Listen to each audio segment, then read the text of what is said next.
Welcome to Daily Overdose. I'm talking to that football team. I'm talking to that baseball team, that basketball team. I'm talking to that fighter.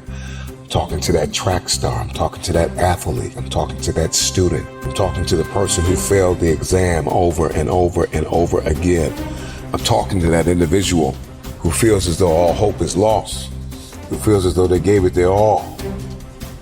If you are still alive, you've got something left. You still think failure is final. You're gonna learn to change the movie that is playing in your head. And the moment that you stop thinking that failure is final and you shift your perspective and you understand that failure is a lesson learned, it is at that very moment that you can break out of the prison of fear. Because this is what happens when we fail, when we fall, fear creeps in. Fear sedates us. Fear immobilizes us. Fear tells us that we're inflexible, we're incapable. Fear tells us that we're irresponsible. Fear tells us that we don't want it bad enough. Fear imprisons us. I'm getting out of this place. You can't hold me here any longer.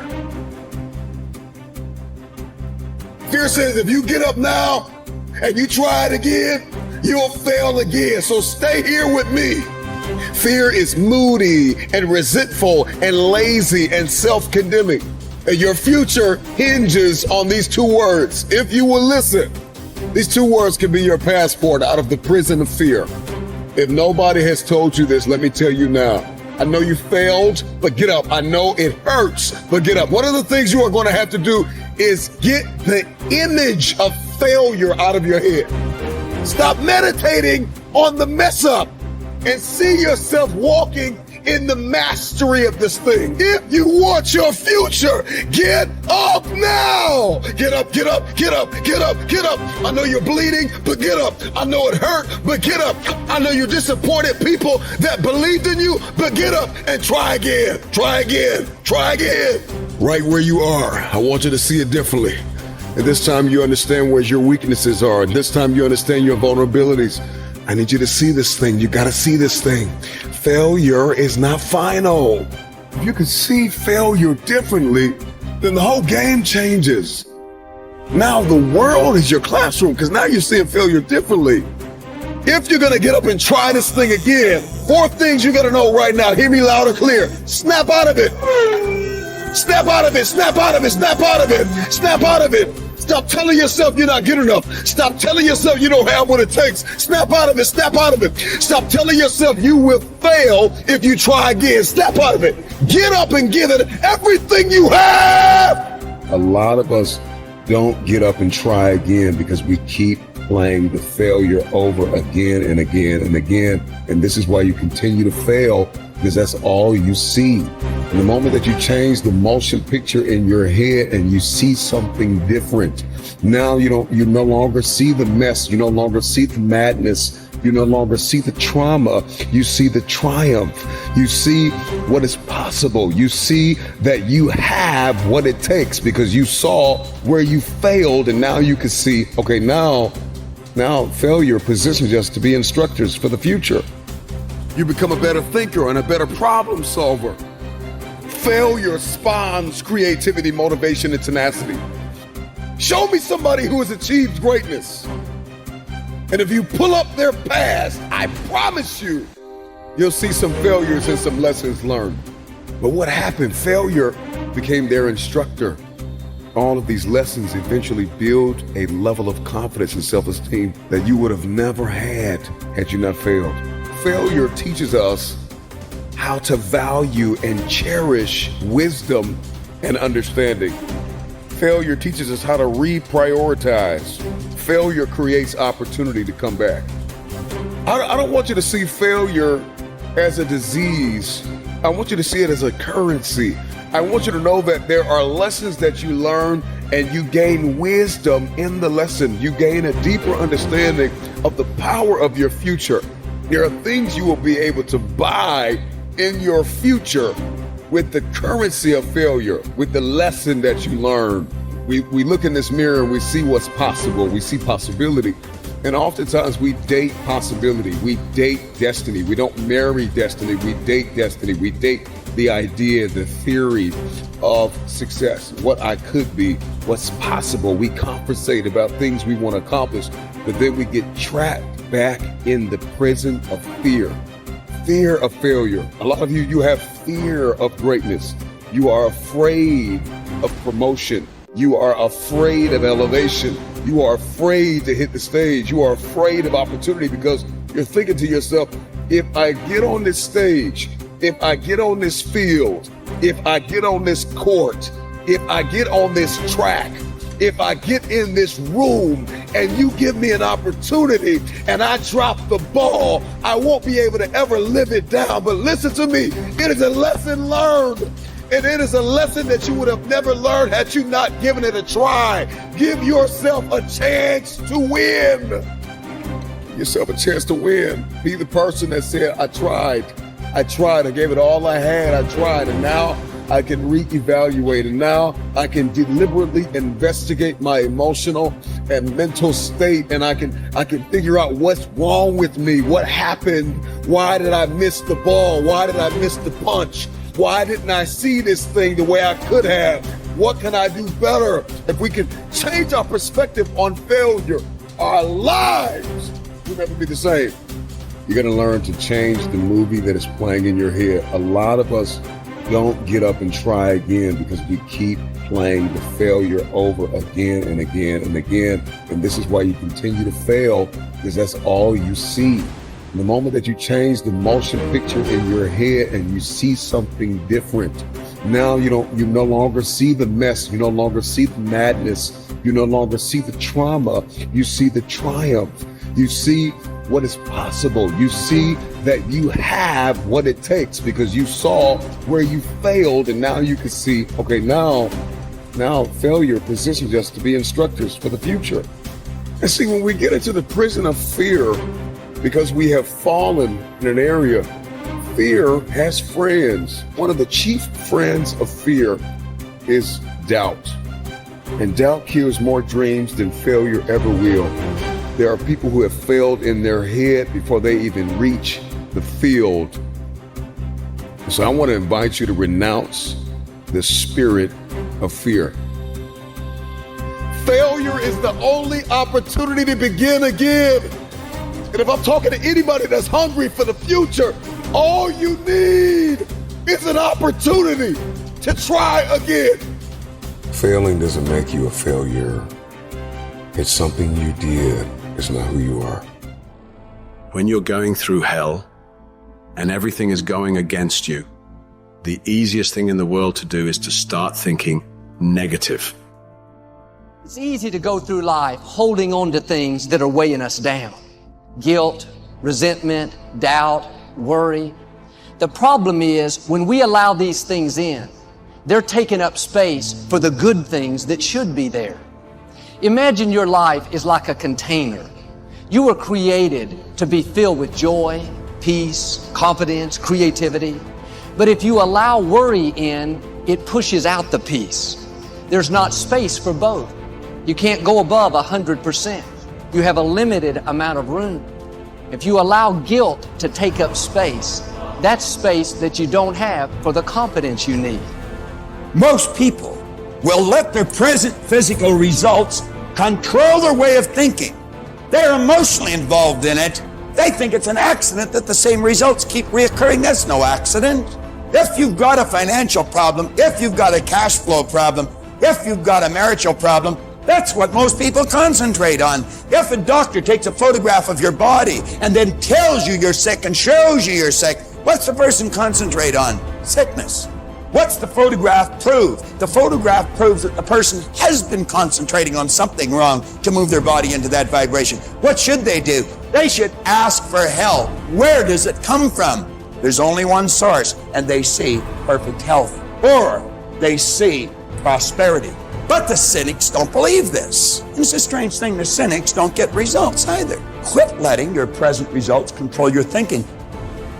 Don't let life change your name. Don't let it change your name. Don't you be nasty just because they're nasty. Don't you be hateful just because they're hateful. Don't you be vengeful just because they're vengeful. Don't lose yourself in your situation. Don't let your situation eat up yourself.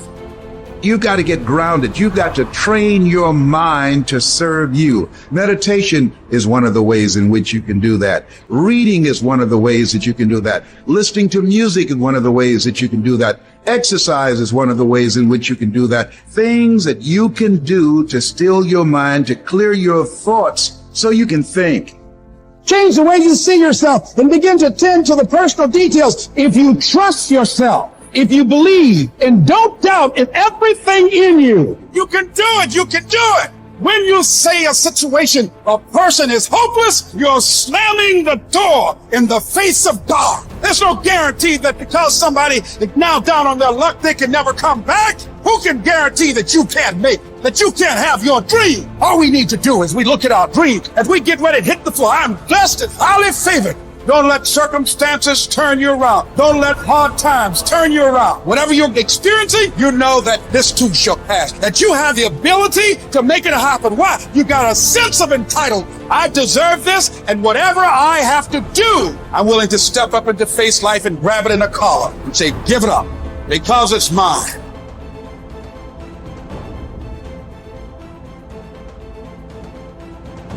People think there is something called as negative thought and positive thought.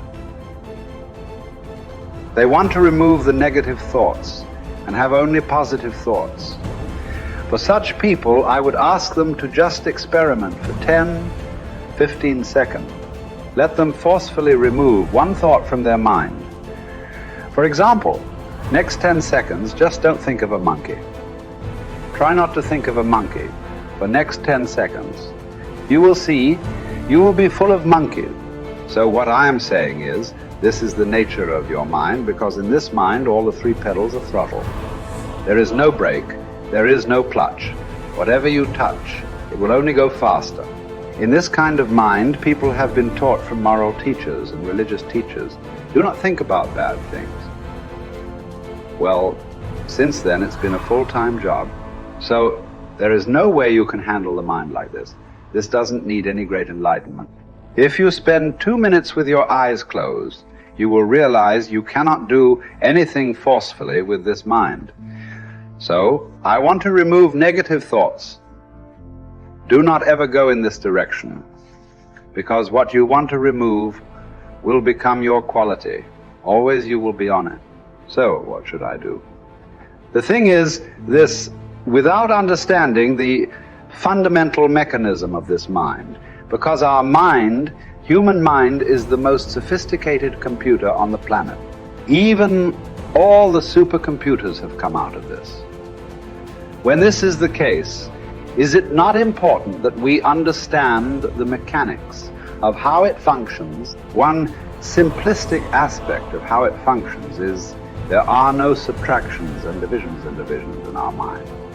There is only addition and multiplication. If you try to do something with it, it will say one more. If you try hard, it will multiply into many more.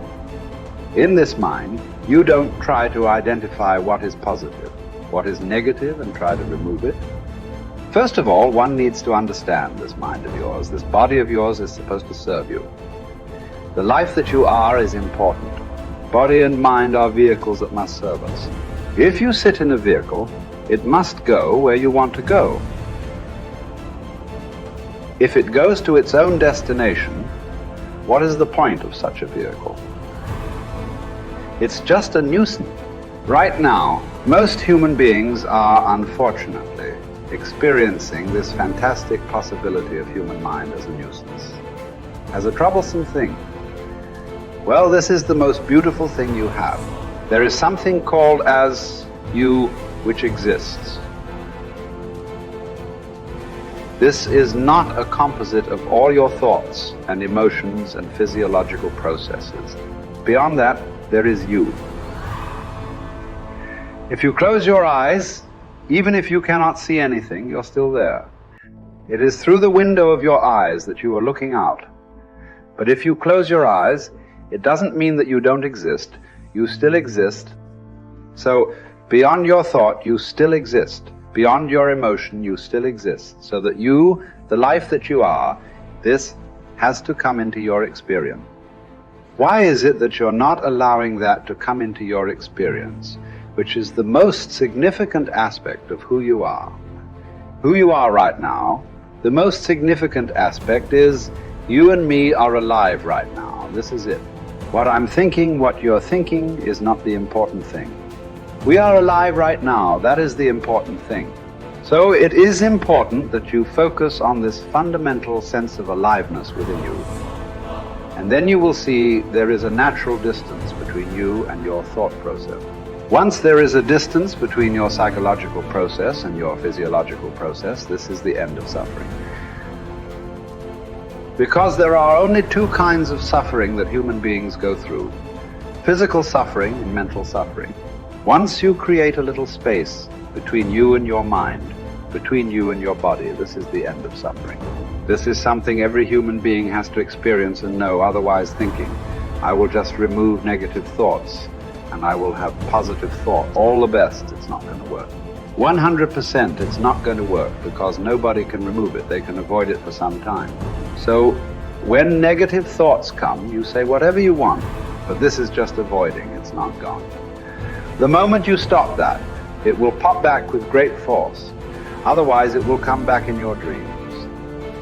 So it's very important, first of all, you need to understand your anger, your resentment, your fear, your anxieties, the negativity that you generate. Generally resentment, anger, it is always directed towards somebody. But we need to understand this is poisons that we are drinking and expecting somebody else to die. Fortunately, life doesn't work like that. If I drink poison, I die. If I drink poison, you don't die. So we need to understand this. When I say poison, today you can have yourself chemically analyzed right now. What is your blood work? What it says, 5 minutes of intense anger. Check your blood work and see. There will be lots of negative elements in it. Literally, you're poisoning yourself. So do you want to poison yourself? Definitely not. Now the very question is coming from certain helplessness. What shall I do? Don't do anything. Just sit back and just concern yourself with something which is the life process. Maybe your heartbeat, maybe your breath, maybe just the sensation of being alive. Depending upon how sensitive or how perceptive you are, accordingly, find something. It could be a sensation in the body, it could be breath, it could be heartbeat, it could be anything, something which indicates life to you. Just pay attention to that for some time. Slowly, you will see there is a distinction between what is you and what you have gathered, which includes both your physiological and psychological possibility or mess, whatever you've made out of it. You're not bright enough. You waited too late. You should have started younger. Those are the kind of voices that we all live with. For me, our ministry was growing. We lived in a nice house we'd ever had. Driving a nice car, living from paycheck to paycheck, we're making it. Every night, I lay down at night, I hear the voices. Those voices are the kind of voices that stop you from buying into your own life. Stop you from enjoying the good times and believing that they will last. The anxiety and the pressure and the strength that it took to get from where you were to where you are doesn't go away, so you don't really believe it's yours.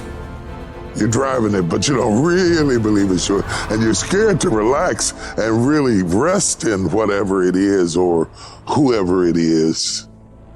And the enemy always has some sort of tool or memory or situation that he uses to terrify you, even though the good times are here, and the dream is there, the blessing is there, and the goodness is there. But there's always this haunting, nagging defiance that says, don't you relax. You're not worth it. You don't deserve it. And it's not going to last. Resting in what God has done is often more difficult than receiving what God has done. To rest in it, to believe that it will last, to believe that you will last, that love will last, that life will last, that good times will come, that things will be better. It's difficult because of the voices. And you are what you eat, and the voices are the food that feeds your faith or fear. You see those voices that say what you can't do, what you can't have, what you can't be, what's not going to last, what's not going to work, is how the enemy pulverizes the promises of God in your life. And it takes word to combat word. That's why when Jesus was in the wilderness and Satan was throwing word at him, he was throwing word back. And what we have to do is put word on word. I'm blessed. I'm blessed in the city. I'm blessed in the field. I'm blessed in my uprising. I'm blessed in my downsetting. I'll be blessed into my old age. I'll be blessed when I'm an old man. My grandchildren will be blessed. My body is blessed. My mind is blessed. My head is blessed. I got this. I can handle it. I can do it. Bring it on. Here it is. That kind of talk, saying that to yourself, drives back the other voices of negativity that we all have creep up behind us and tell us that we're not capable and we're not competent and we're not gifted enough and we're not good enough or we waited too late or God is punishing us.